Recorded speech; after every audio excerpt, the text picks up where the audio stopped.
You are tuned to ARP on the Accelerated Radio Network. It's 12 noon, and it's time to have lunch. Lunch with the Finance Bunch. Lunch with the Finance Bunch. Lunch with the Finance Bunch. Bringing money talk you can understand. And now here's your host, Miss Charline. Good afternoon, everyone, and welcome to Lunch with the Finance Bunch. Today's show is brought to you by Cruise & Co. Today in our studio, we have Marcia Whitfield. How are you? I'm great. Thanks for having me. I'm loving having you here. Eating healthy, and you're the guru of that, it seems to me. And you do meal prep professionally. Yes. And so I want to talk to you. Everyone's, doing health. Everybody is doing health in some form, whether it's drinking more water or whatever, right? Mm-hmm. And so you do meal prep. Now, what made you decide to become a chef, first of all? Well, that's a great question, but I think everybody needs to eat. So right? it's kind of a natural thing to do is to cook food. But why I became a chef, or why I chose healthy food to cook healthy food, is because I felt like there was a real need for it. Mm-hmm. I didn't see it as much, and it's really hard to go to places and find healthy food. So I thought, well, there was demand. So I thought, well, why not do that? I love it. That's wonderful. Now, what is your background? You mean professionally? Professionally. Okay. Mm-hmm. I get that question a lot, so I'm like, I better ask what they mean by that, because I answer it differently every time. Well, professionally, I worked in hospitality for 28 years, going on 29, which is crazy. Wow. I've worked in so many different industries, but I always really wanted to own my own business. Okay. And putting it all together, like everything that you do through the course of a lifetime, that's one of the best things about being alive right now, I think, is that you get to explore every single opportunity that comes your way. Whereas in my parents' generation, they kind of took a job and were expected to retire from that. And that's both right. of them really kind of did. My dad, not so much, but my mom definitely did. So I feel like everything that I've done up to this point, whether it be retail, I worked in commercial real estate, sales, restaurant industry for so many years, it just all kind of came to a head by now working for myself. Yes. So. Yeah. Now, in working for yourself, what do you see as the biggest difference between working for someone and working for yourself? Satisfaction. Yes. Satisfaction.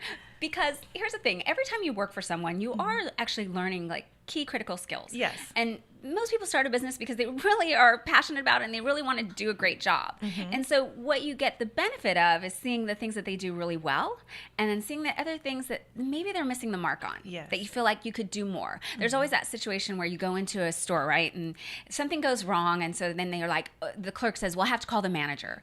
Well, the truth is that clerk can probably solve the problem for you, but because they've set this protocol in place where you have to call the manager, who maybe isn't going to solve the problem anyway, you know what I mean? So it's like that's the benefit of working for someone else and then stepping into your own business where you get to say, I'm going to solve the problem that I didn't get to solve when I worked for someone else. I love that. Yeah. And I feel the same way. A lot of times when you go into business, depending on the business you go in, it may or may not be that fit. So because you've had years of experience, what I talk to the audience about a lot is, finding what fits for you as a person and doing that. And like you said, your years of experience or just your interest could be, and you have many, many times to start a business. And I think sometimes you're supposed to put a lot into it, but I think sometimes people put too much emphasis on, they don't ever start because they think they have to be perfect, right? That's just the kiss of death. Yeah. It steals your ability to become an entrepreneur because you don't have to be perfect. I think probably the number one thing about every entrepreneur is that they're not perfect. And exactly. You realize that as you're going along. If you started a business, if you could start perfectly, then you probably wouldn't need to start a business. Exactly. You could just advise everyone else. Exactly. Now, was there anyone who inspired you to start your own business? I didn't have necessarily an inspiration, but I knew from a really young age that I wanted to own my own business. I just wanted to be the boss because I like to do things. I'm not one of those. I'm definitely not one of those people that says, "Here, why don't you do it for me and then I'll follow along." I would usually say, "Oh, you're going to do what? Okay, well I'm going to go this way. I'm going to do it my own way." I feel like what's that saying? If there's a harder way to do it, I'll figure it out. Exactly.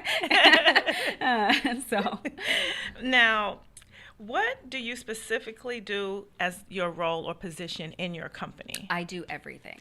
Wow. I'm the cook, I'm the recipe maker, I send out emails, I get on the phone with every single client that calls that wants meal delivery, I do the dishes, I run the food around, I do everything. I'm the accountant. I just, there's no other way to, as a smaller, agile company, you want to have your hands in everything. At some point, yes, you do have to relinquish things, and you do have to trust people that they're going to show up at 4 a.m. to deliver the food. You do have to trust that will happen at some point. But you want to know every single aspect of your business, because that's how you figure out what's working and what isn't working. That's right. That's a very, very valid point. So when you start a small business, to know every aspect of that business and be able to function in that aspect is very important. Because like you said, what if somebody doesn't show up? Or, you hire the accountant, you want to make sure you know what a balance sheet looks like. You want to make sure you know every line item on there, what should be there, what shouldn't, so that when you review it, like Oprah said, sign your own checks, right? And I want to sign Oprah's checks. I want to sign her checks too. So that's a valid point, to make sure when you do start your business that you know all aspects of your business. You have to. There's really, you can't relinquish that. Exactly. You can't. It's the most valuable time spent. Yeah. Now, what services do you offer your clients?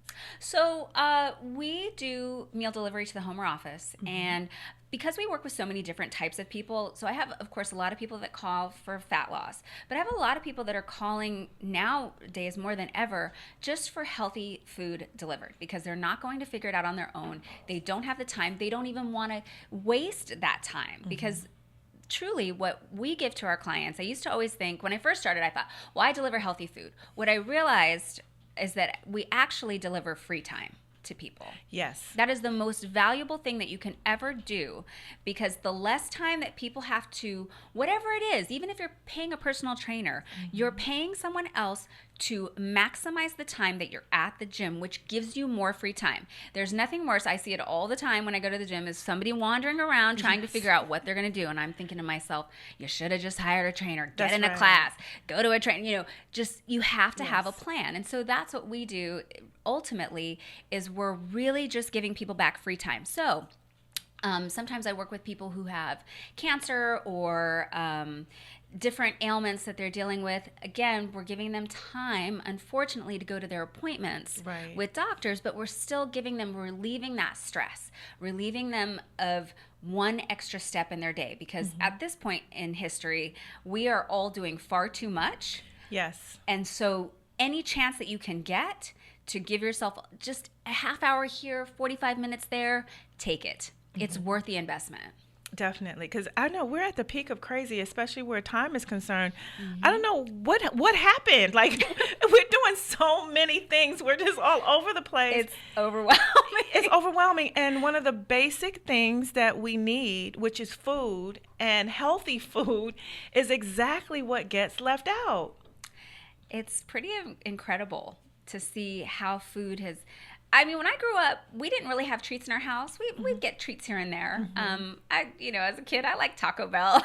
Right. I haven't been in years. But it was a treat. But it was a treat. Yeah. And so now it's an everyday thing. And of course, depending on your economics, it really might be the one thing that you can afford. Right. So food has become very scarce in some cases, and yet it's really plentiful in other cases. And the types of foods that are so plentiful. I mean, you can't even go to your, gas station without being bombarded with several thousand treats. That's true. And we're human, and they package it beautifully, and it does taste good, and it triggers all these different effects in our bodies. So it's not, it's not like, some of us just have willpower and some of us don't. It's just that you're bombarded on a daily basis, and then because you are stressed for time, you're going to take something that's right there. That's right.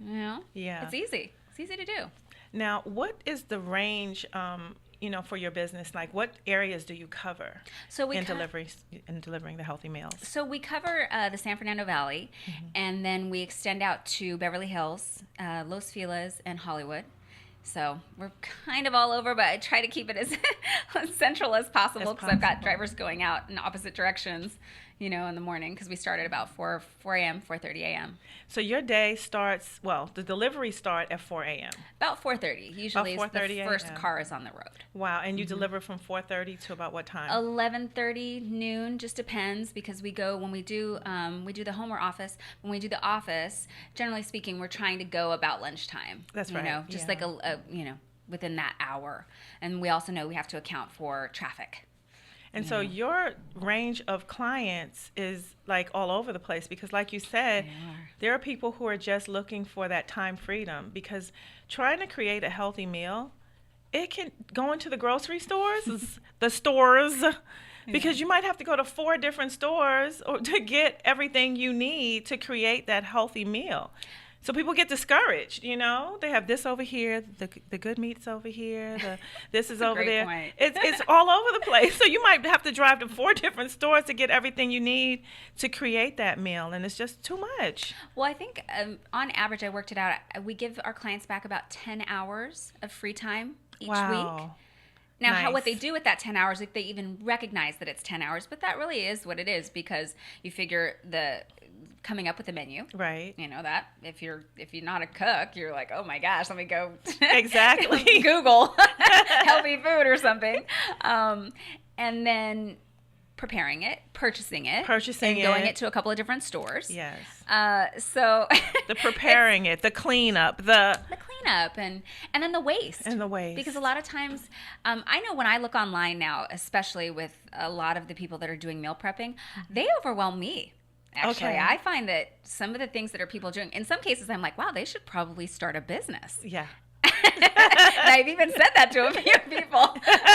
I'm like, this is very intense, all this meal prepping you're doing. But then the other part is that you do meal prepping. The real thing about meal prepping that I think a lot of people are missing is that it is supposed to give you free time. Okay. It's not supposed to add more time to your day. Right. If you're photographing it, if you're putting all the calories and the carbs and the sugars and doing the recipe, you might actually have a business that you need to embark on in food. And by the way, I welcome it. The more competition, the better. Right. But really, it's about giving yourself free time. Right. So in a lot of senses, you do need to sort of say, okay, if you have a family, you're like, get everybody kind of involved with it. Mm-hmm. Make it a little bit of fun, but you shouldn't be spending your whole day on Sunday. That seems to be a lot of people's day to meal prep. Yeah. You shouldn't be spending your whole day just cooking food. That's not really what ideal. Yeah, that's very true. But it's again between buying the food, bringing it home, cooking, making the meal prep. And how important is meal prep? How important is that to a family, to an individual, to prepare the food that they're going to eat for the week? How important is that? Well, I think that's a really different question for everyone. I think that if you're the person who does make good choices when you go out, let's say, that maybe it's not as important for you. But if you're the person who gets to Panera Bread and goes, well, I'm definitely having the brownie too because your defenses are lowered. You're hungry. Yeah. I mean, then yes, meal prepping is good, and you do need to skip the Panera Bread except maybe once a week, and whatever lemonade or the restaurant that you want to go to. I have a couple of different ideas about going out to dinner, and I think it's a part of a meal prep week, but it's very specific. And here's what it is: if you're going to choose to go to a restaurant, you want to do something that's in your neighborhood because, again, meal prepping is about time, giving yourself time back. So here's what's critical about it. You go to the same restaurant every week. You do not look at that menu. It's not about having a cocktail. It's not about having an appetizer. This is not a celebratory experience. This is about giving yourself free time. So at this point, you've already probably known the waiter or the waitress and they know, oh, it's Charline. She's not here to celebrate. She's getting her same dish that she always gets. Because, again, it's about free time. So in and out, 45 minutes, right? From start to finish. It's not about enjoying the bread basket. It's really about free time. Right. And so the less time that you're salivating over that menu, If you have a cocktail, that lowers your defenses. That's We tend true. to make bad Horrible choices. I mean, we're human. It's okay. But that is a great strategy. And I tell you what, with most of the clients that I've recommended that to, most of them, by about the third or fourth week, usually are taking some of their favorite dish home. Okay. So then so not only are you saving some calories, but you're also saving some money, because then you'll eat that over the weekend. Maybe, like, let's say if you go on Wednesday, maybe you'll have it for lunch on Friday. So that's just one less thing that you have to prepare. Right. But you've also spread out those calories. You're still having a nice meal out, but you're just not adding all the stuff that usually trips most of us up. Right. Yeah, because every dining experience, like you said, is just that. It becomes an experience, and the calories just start to add up, and you don't even realize it. Oh, I'll have a cocktail or two. Oh, the bread basket. Oh, the. And when you get through with all of that, then here comes your meal. Right. Right? And by the time your meal comes, you're not hungry. So what do? Or- People eat it anyway. Right. Yeah, You know, are, and yeah. so now, I'm stuffed. You know, and then so I like that idea. That was a perfect idea. Thanks. Now, do you find it important when a person is meal prepping to count the calories, or should they count more of what's on the plate? How do you do that? Well, calories are not all created equal, even Okay. though we'd like them to be. We want a Diet Coke to be an apple. So Same calorie count. right, it's the same calorie count. I think that if you look at food as more of an energy exchange, so what do you get more energy out of? You get way more energy out of an apple. Right. Right. So instead of saying, geez, I want to fit all of these things in, and I've got to have this amount of carbohydrates and this amount of protein and this amount of healthy fats. If you ate within a normal range, meaning whatever that means for each person, right? Because everyone's so different. It's hard to say specifically, Charline, you must eat this. Right. But that's what a lot of meal prep companies will say. Yeah. I get a lot of people that call me and they're like, I need to eat 1,200 calories. And I'm like, well, where did you get that number? Because it's rather arbitrary. But I actually do know where they got the number because it's usually from a meal prep company or from an article that they read in one of the health and fitness magazines. But we all have such different needs. And so with that, like, for example, one of the myths in society right now as far as health and fitness goes is breakfast is the most important meal of the day. I absolutely disagree. Okay. If you wake up and you are not hungry, you should not be eating anything. You should eat 5 small meals a day. Do you really have time to eat 5 small meals a day? If you do, that's great. But that's actually a bodybuilder's meal plan. And Okay. why would a bodybuilder eat like that? Because they are constantly working out and they are constantly adjusting calories to either grow muscle or to reduce body fat. So these are very different concepts, but they've crept their way into our normal vernacular in society. So what you should eat might be very different from what someone else should eat. And the only way to really know that is to actually sit down with someone and kind of find out. And that's basically what I do, is find out what's your level of activity, what's your level of stress, what are you hoping to accomplish by working with me? How can I help you with your health and fitness goals? So ultimately, if you look at, I'm going to just choose quality foods that are going to support my life. It's usually not going to include the Diet Coke. Okay. The Diet Coke might become a treat and you have once in a while, but that's not really going to support your life for health, for fitness, for longevity, for stamina. Got it. Okay. Does that make sense? That totally makes sense. Now, do you have a favorite food? Carbs. I love carby things. I actually have a sign that I carry around that says I eat carbs. I eat carbs. Yeah. Now, what is your favorite food to cook? I love to cook just anything, healthy food. People ask me that a lot, and I'm like, well, there's no food that I don't like to cook. Oh, okay. You know what I mean? So it's like if I'm making something for someone, I'm so excited. I'm like, oh, it's going to be delicious, and it's going to be fun, and they're going to enjoy it, and it's going to provide them with great energy and to live their life. So I can't say that there's anything that I love more than the other. Now, what about this? in listening to you talk, and like if you do a consultation with each of your potential clients to figure out for them, help them decide what their meals are going to be. Now, do you do this ongoing, or do you make specific meals and people choose from those, or how does that work? So we keep it really simple. Okay. And that can be overwhelming. and cost effective too. Right. So here's the thing I don't do. I don't store food. Okay. So we create a menu, and that's one of the best things about working with a local meal prep company, whether it's me or someone else, is that you can go with a seasonal menu. So we're constantly changing things or trying to change things. Yes. Because we work in organics, that makes things a little bit trickier too, because costs fluctuate. But the main thing is that we find out what your main likes and dislikes are. Of course, if you have an allergy, we need to know that. We don't want you keeling over because we don't know about an allergy. But we do adjust things. And I always say that this to clients, especially the people that are looking to lose body fat. We don't ask you to check in. There's no weigh-in or anything like that. We know what we're doing, and we know what you're doing. Right. And you're going to get results with us. But what I casually do behind the scenes is manipulate calories for people. Okay. And it's very seamless. So it's not like, hey, by the way, your meals are less calories than they were last week. Right. You don't even notice because it becomes very seamless, and because we use really quality ingredients, and that trumps the diet foods any day. Okay. So I don't say, oh, there's one less potato there, but there might be. Okay. It just depends. It just depends on what your plan is and what your level of activity is and what you're doing.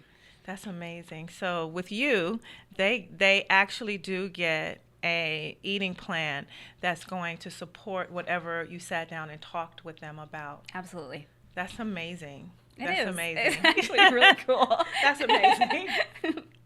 So do you stay educated about like these different trends, or, like all these trends that come up with, oh, you should be eating this or you shouldn't eat that, or do you kind of keep up with that, or is that just a myth too? Well, I have to, and I said the other day, all food is super, and so therefore all foods are superfoods, because a lot of times you'll see something like, this is a superfood. Well, everything is really a superfood if it came from the earth. It's pretty amazing. I think the main thing that I keep up with trends for my company is agriculture, farmers, and organics. Climate change is a very real thing. Whether you want to believe it or not, the science is still there. Definitely. And that is definitely changing the way agriculture is done. If you shop, you know that all of a sudden there just won't be something in the grocery store that you used to have all the time. You're like, where is it? You can't even get it frozen anymore. Why is that? Well, that's climate change. Right. With organics, probably, so here's a good example of changing dynamics within agriculture. Argentina just is now allowed to sell lemons in the United States. Okay. California is a huge citrus producer. That's going to be a detriment to some of the farmers here. Definitely. So while we may see some changes in prices of lemons, for those of us who shop and pay attention to that, we're also going to be putting out some citrus producers. That's right. Putting them out of business. And what does that do? That creates ripples throughout the economy. So these are the things that I have to actually pay attention to, because I don't do contracts. I won't do contracts at this point with people in food, because people say, oh, a lot of the companies will do like a month-long, get a discount. Well, we can't do that because we work with organics. Right. And our product tends to be a little more expensive, but it's also more volatile. Yes. And all of these changes have a ripple, and they definitely have a ripple in organics. So I have to absolutely be on top of that. Wow. Now, what do you do to ensure the quality of your food? What do you do? Well, food is such a delicate product. It's fragile. So for us, of course, I'm certified in health, and the main thing is just a timely, cooking procedures have to be perfect. I I don't ship food, and that's one of the main reasons why, is because once it's out of our hands, we have no idea. Yeah. We have no idea. And speaking about how do you stay in touch with your industry, I had a great conversation with an agricultural inspector that works for the Postal Service. And they were telling me about the food that was coming into California and how they would have to flag things because it was warm. Yes. And this is uncooked food. Ooh. And sometimes cooked. And so just like that makes me go, like, warning, Will Rogers, danger. Right. It's the worst thing that could happen is that someone gets sick from your food. Knock on wood. We are great. We have great coolers and great packaging. So, it's very important to But be you all over said that. something to me off stage that I really want to make a point of, is that when I asked you about expansion, and I said, okay, you go from the Valley through Beverly Hills and a little bit of West LA, would you expand further into Santa Monica, down on south, of that? And let's talk about your answer, because I absolutely had so much respect for your answer. Oh, well, thanks. And so we talked about it. It always sounds great to expand, and of course you want to just take over the world and be everywhere, but you actually want to do it with integrity and the way I started. Because if I get ahead of myself, which is what is always being asked of me, I feel like people always say, well, you should do this, and you should do that, and you should go here, and you should be this, and you should, and I'm just more committed to doing what I can do right now with the people that I'm working with. I always have room for more within my area, but I don't want to get ahead of myself and then destroy all the goodwill that I do have already in the community. And I have such a great reputation because of my food and because of the service. Right. And I'm hitting every point from start to finish with clients. Right. And I want to keep doing that. It's really important to me because I didn't get in this business. I didn't get into any business to be mediocre. Right. Mm-hmm. Exactly. And then it was another point that you made, was that you said you created your own business because you wanted to have your own business and be successful in that business, right? Right, yeah, and be the boss. And be the boss. I wanted to be the boss, and there's nothing wrong with that. I mean, it's a good thing. It's a good thing to want to be the boss, and you get to do things the way that you've always imagined them to be. Right. At the level right that you want to see it happen at. Exactly. Right? Which is the highest level that you yourself can control. It's satisfying. Exactly. It's satisfying. Yeah. If we're going to be on the earth, let's be satisfied. Exactly. So my point to that with you is that you're not trying to create a company that has all of this expansion. You have created a company that has ultra premium product that people can feel safe, that when they get it, it's what they asked for. Exactly. Yeah. And yeah. Sign the check. Yeah. I like it. Yeah. So now, I have a question that is on here that I didn't write on here, so I know someone around here wrote. And that is, would you be willing to come back on the show and walk us through how to prepare a meal? Sure, of course. Okay, yeah. Okay, because I didn't write that, but I know someone who did. So everybody's happy right now. Okay. Yeah, and then how is your business generated? How do you generate business for yourself? Mostly it's word of mouth, but I would say if you're a business owner, I mean, you should be on every single free page that you can. Right. And not because that generates business, but the main question nowadays that everyone asks if you have a business is they say, do you have a website? Right. And if you say no, they're like, what are you, a dinosaur? I mean, how could you not have or people can't find you on Yelp. Yeah. And I know that's always tricky for a lot of people, Yelp. They're not sure that they want to do that, but I would say absolutely get on Yelp and be on Instagram, be on Twitter, do as much as you can without making yourself crazy. But you should have a presence. Definitely have a presence. One more question. All right. How do you describe health? Health. How do I describe health? That's a great question. I would say being able to do all the things that you want to do at the best version of yourself. Yeah. You I know, like that answer. having the energy. Yeah. Because we want to have this robust. I can't imagine that people don't want to have a robust life. I understand that we get in ruts where we're not robust, but the truth is, when we look around and we look up to things or we see things, it's usually something robust. We don't look That's at the person that's, you know, hanging around not doing anything. We look at the Tony Robbins and the Oprah Winfrey's. That's right. You know, we go, yeah, I want to do that. The That's robust cool. lifestyle, right? Yeah, it's robust. So Yeah. I think that's what health is being able to do it. And that doesn't necessarily mean like always that everything is working perfectly, but that most things are working perfectly and your brain is healthy and you've got a positive outlook. Yeah. Now, what message do you want people to know or remember about your business? That we are committed to giving you back free time through a tangible product, which happens to be a healthy meal. Yeah, I like that. Now, another question. What is your definition of wealth? I think wealth is being able to do what you want to do when you want to do it. Do you think that a certain mindset creates wealth?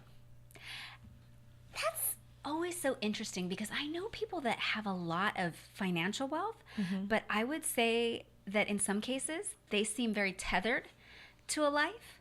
Okay. And then I know people who have, you know, modest means and seem like they could do and go anywhere at any moment. They could just, so I'm not sure that wealth always is such a good indication with the financial thing. Right. You know, because sometimes I feel people get trapped with the stuff. When you have too much stuff, you can't just up and leave and go to Costa Rica. Right. For a month. Yeah. Because you got to worry about the stuff. Who's going to take care of the stuff while we're away? Right. So that's a tricky one. Yeah. So wealth may not have a lot to do with the numbers financially, but more with the lifestyle that you create and can live. Right? Yeah, the experiences. Yeah, that you can at a moment's notice. If you know, if that's who you are. Yeah, if you want to be a moment's notice person. I'm not really that person, but I like the idea of it. Yeah, I do too. I'm not really I'm not a moment's notice person either, but I do like the idea of it. I like the idea of it. And you can be if you want to be because you're the boss. That's right. Right. So now, this segment that we're going to do is called the balance sheet. Oh, right. Yeah, and the balance sheet is sponsored by Arbonne International today. And so on the balance sheet, we ask questions of all of our guests. We ask them the same questions, and we're always so interested in seeing how they're going to answer them. So I'm going to ask you these questions. Okay. What is your most memorable paycheck that you've ever earned? Can I frame that just slightly different? Sure. I'm going to frame it in how much money I made per hour. Okay. $250 an hour. Okay. I liked that. Okay. That was a good number for me. Okay. So. I like that. Yeah. Because, the paycheck is not necessarily the thing. It's the hourly rate. Right. Okay. That time exchange. That time exchange. Time for money. Yeah. Okay. And is there one purchase that you've made that you regret the most? If there is, what was it? Purchasing a condo with a friend. Ah. Wrong. Yeah. What was I thinking? Yeah. Terrible. 'Cause you were thinking that the person was like you? Honest, credible, Oh, no, very credible person. Yeah. That's not it at all. We just bought it at the wrong time. Oh, okay. The housing market, 2008, Ooh, bad. Yeah. Yeah, so. Wow. Yeah, Too that's bad. a big one. Yeah. What do you know now that you wish you knew back then? You have to value your personal time as an entrepreneur because no one understands because most of the people in your life are not entrepreneurs. That's very so true. they have no idea that you work from morning till night and you're working while you're sleeping. Yes. So they have Yes. no idea and they ask of you things that are completely unreasonable with the best of intentions. Yes. So you have got to guard your time like your life depends on it because it does. It does. Absolutely. I love that answer. We're going to play that one back again and again because it's very true. So true. It's so true. What does success mean to you? Success means that I have a little bit of free time to do the things that I like to do. I like to work out. I like to read. I love going to the movies, and I love to rent movies. That's success to me. I don't having a good meal, like those are. It's just real simple. It's not grandiose. I don't think that's grandiose, but it's what's important to me. Are you successful? Very. I love that. Yeah. What keeps you up at night? How to say the same thing over and over and over again about my business in a different way. Okay. To keep it new and fresh. Mm-hmm. Yeah. And if you won the lottery right now, how would you spend the money? I would invest in myself, and that would be more education. I would probably put up a couple of my TV show ideas that I have. Mm-hmm. I'd probably invest in a couple other TV show ideas that my friends have. And that's really it. I would just keep investing in all the stuff that I'm doing. I know some people are like, oh, I'll go on vacation. I'm like, my life's pretty good. I don't need to take a vacation from it. Yeah, and that's the sense I've gotten from you, is that you are enjoying your life. And I think that defines success in my mind, is when a person gets to truly enjoy their life. Yeah.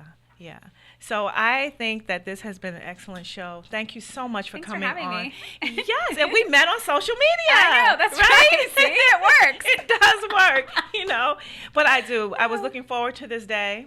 Thanks. I've been watching you and following you for quite a while. I have so much respect for you. Thank you. And I want to thank you again for coming on. This has been wonderful. And you've already promised to come back. Yep, I will come back and we'll cook some food. Definitely. And I brought you guys some food, actually. Yay! I brought you some lunch. Oh, nice. Thank you so much. Thank you. Appreciate it. This is Miss Charline with Lunch with the Finance Bunch, and having Marcia in the office today was wonderful. And she's promised to come back, and we'd love to have her. So if you need meal prep and you are anywhere in her vicinity, please check her out. Follow her on her social medias, and I think you'll get a great meal, a great lifestyle, and maybe lose some weight. Why not? Thank you. Thanks. That's it.